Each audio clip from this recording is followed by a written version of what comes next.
ये कहानी है एक ऐसी इंतकाम की जिसे पूरा होने में 23 साल लग गए। एक ऐसा बदला जिसे बहुत ही सब्र और कह सकते हैं एक एक कदम सोचकर अंजाम दिया गया। तो चलिए इस कहानी की परतों को खोलते हैं। तो ये सब शुरू कहाँ से हुआ? चलिए चलते हैं पाकिस्तान के सबसे बड़े शहर कराची। एक ऐसा शहर जो हमेशा की तरह अपनी ही धुन में अपनी ही रफ्तार से चल रहा है। और बात है 1 मार्च 2022 की। दोपहर का वक्त था। ये एक ऐसा दिन था जो 23 साल पुराने एक गहरे जख्म पर कह सकते हैं कि हिसाब बराबर करने वाला था। अख्तर कॉलोनी की एक आम सी गली में मोटरसाइकिल पर 2 लोग आते हैं, एक फर्नीचर की दुकान में घुसते हैं और दुकानदार को गोली मार देते हैं। अब देखिए, पहली नज़र में तो ये एक आम सा क्राइम लगता है ना? शायद कोई बिजनेस की दुश्मनी होगी। लेकिन जो सच था वो इससे कहीं ज़्यादा गहरा और पुराना था। तो ये कोई आम हत्या नहीं थी, ये एक ऐसे राज का अंत था जो 23 सालों से दफन था। और इस कहानी के 2 सबसे अहम किरदार हैं। एक तो वो फर्नीचर वाला जिसे गोली मारी गई, और दूसरा वो शख्स जो हजारों मील दूर दिल्ली में बैठकर इस पूरी कहानी की स्क्रिप्ट लिख रहा था। जिसे दुनिया जावेद अखुंद नाम का एक मामूली सा फर्नीचर वाला समझ रही थी, वो असल में ज़ुहूर मिस्त्री था। जी हाँ, वही ज़ुहूर मिस्त्री, इंडियन एयरलाइंस की फ्लाइट IC-814 को हाईजैक करने वाले 5 आतंकवादियों में से एक। और ये सच दिल्ली में बैठे भारत के national security adviser Ajit Doval बहुत अच्छी तरह से जानते थे। तो इस इंतकाम की कहानी को ठीक से समझने के लिए हमें 23 साल पीछे जाना होगा। साल 1999 में, जब 30,000 फीट की ऊंचाई पर आतंक ने उड़ान भरी थी। 24 दिसंबर 1999 काठमांडू से दिल्ली आ रही फ्लाइट IC-814 को भारतीय एयरस्पेस में घुसते ही 5 आतंकवादी हाईजैक कर लेते हैं। प्लेन को अमृतसर में लैंड कराया जाता है, लेकिन वहां एक बहुत बड़ा मौका हाथ से निकल जाता है। और इसी बीच ज़हूर मिस्त्री, जिसका कोड नेम भोला था, उसने अपनी क्रूरता दिखाते हुए 25 साल के एक पैसेंजर रूपन कत्याल की बेरहमी से हत्या कर दी। पूरे 45 मिनट तक वो प्लेन अमृतसर के रनवे पर खड़ा रहा। दिल्ली में कन्फ्यूजन का माहौल था, कोई फैसला ही नहीं हो पा रहा था। और यही 45 मिनट भारत के इतिहास के शायद सबसे महंगे 45 मिनट साबित हुए। उस वक्त इंटेलिजेंस ब्यूरो में काम कर रहे अजीत डोभाल ने बाद में कहा भी था, अगर उस दिन हमने हिम्मत दिखाई होती तो हाईजैकर्स को वहीं ढेर किया जा सकता था।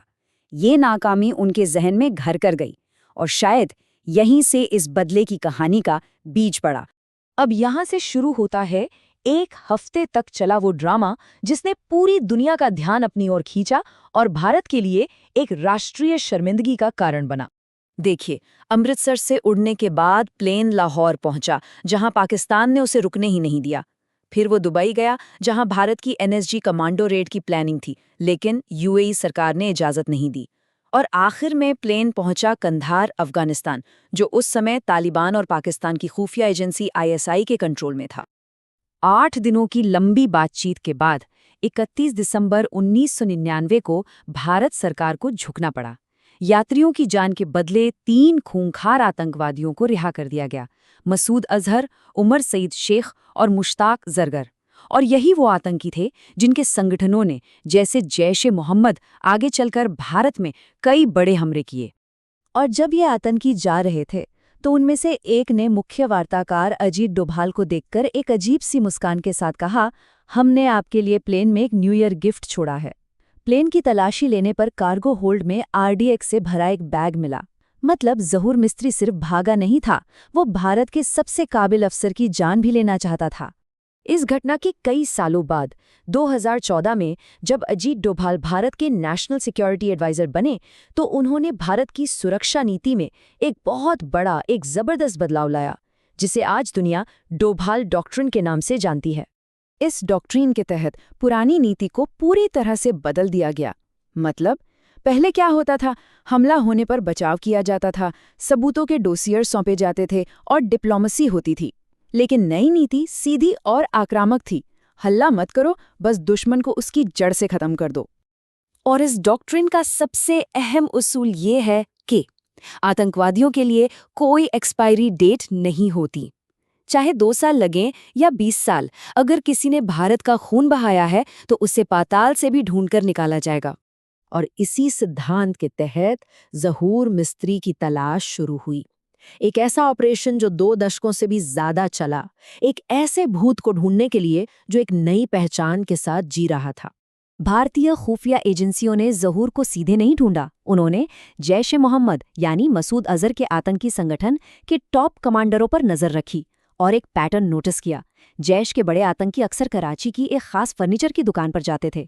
बस उस दुकानदार की तस्वीरें ली गईं, जिन्हें 1999 की फाइलों से मिलाया गया। पहचान कंफर्म हो गई और सबसे जरूरी बात, ज़हूर अब बहुत लापरवाह हो चुका था। अक्सर दुकान पर अकेला और बिना किसी सिक्योरिटी के रहता था। तो ये रही उसकी फाइनल प्रोफाइल। असली नाम ज़हूर मिस्त्री, नकली नाम जावेद अखुंद, पेशा फर्नीचर का कारोबार और ठिकाना कराची, पाकिस्तान। और उसे इस बात की भनक तक नहीं थी कि उस पर 24 घंटे नजर रखी जा रही है। इंतजार था 23 सालों का। सोचिए, 23 साल, एक पूरी पीढ़ी बदल गई, सरकारें बदल गईं, तारीखें बदल गईं, लेकिन बदले की आग ठंडी नहीं हुई थी। और इस 23 साल के लंबे इंतजार का हिसाब सिर्फ 3 सेकंड में चुकता कर दिया गया। पहली गोली सिर में और 2 गोलियां सीने में।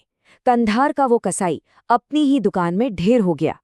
अमृतसर में जो गोली नहीं चल पाई थी, दुबई में जो रेड रोक दी गई थी और कंधार में जो मजबूरी थी, उन सब का जवाब 2022 में कराची में दिया गया। अब सवाल ये उठता है कि एक देश के लिए सही रास्ता आखिर है क्या? इस तरह की सीक्रेट कार्रवाइयां या फिर डिप्लोमेसी?